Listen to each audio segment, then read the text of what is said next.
सरकार टिकवून नेमकं कोणत्या भाषेत कसं टिकल आम्हाला एकदा विश्लेषण करून सांगा तुम्ही आम्हाला. आता आमच्या सरकारनं विधानसभेत ठराव केला आणि दुसऱ्या राज्यात 75% आरक्षणापर्यंत गेलेली होती. आपला तर ते न्यायालयात टिकल अशी याच्या अगोदर बी असं झालेलं आहे साहेब. आपल्याला 16% आरक्षण भेटलेलं आहे. महाराष्ट्राच्या आपल्या त्यानं हायकोर्टात टिकलेलं आरक्षण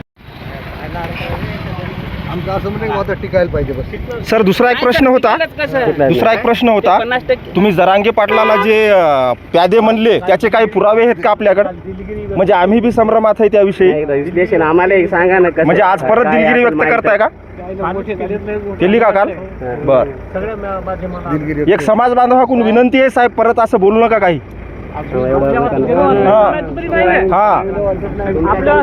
समाजाबद्दल बोलायचं नाही. आणि तुम्ही समाजामुळे साहेब आमदार झाले बरं. हो. डोक्यात ठेवा. उद्या तुम्हाला कोणी ओळखणार नाही. आमदार झाले नाही. कार्यालयावर या. एबीपी माझा, उघडा डोळे बघा नीट.